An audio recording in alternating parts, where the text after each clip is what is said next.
Hi, this accessibility tutorial will address the guideline that states radio buttons are grouped using identical naming conventions and checkboxes have unique name values.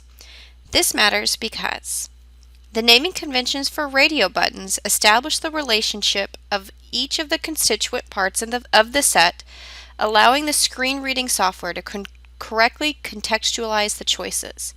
Every option in a checklist must have a unique name to avoid redundant fields resulting in confusion for users and inaccurate data collection. Here's how to create or fix this rule. When creating and editing a single choice field, which you do by going to the Tools menu, the Forms option, Edit,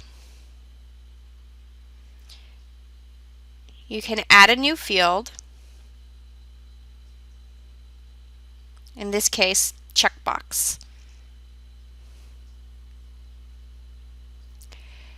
Make sure that the radio button name should reflect the category to which all of the constituent responses belong. To check this, right-click on the field itself and open the Properties window. Make sure that the name and tooltip reflect the specific information about the radio button if the user selects it.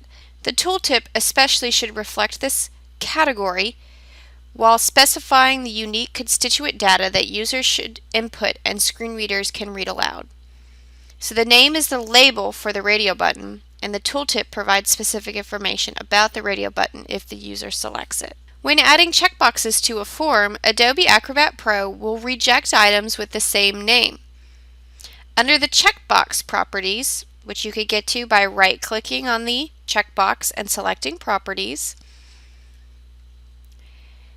specify a unique name for each item in order to make the name transparent and informative when a screen reader encounters it.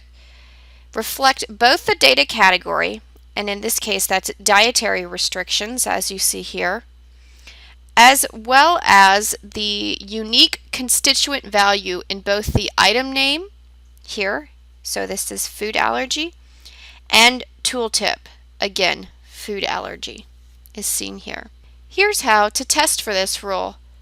Inspect the field properties information from the Tools menu, the Forms submenu, select Edit, right-click the field to be tested, and open the Properties box. Radio buttons should reflect the category to which they belong. So for these, yes and no need to reflect will you attend, that is the category. And for checkboxes, the names must be unique.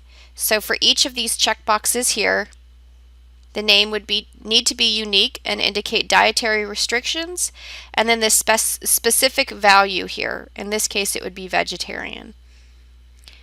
This PDF form does not meet this rule until these radio buttons and dietary restriction checkboxes are aligned with the standard.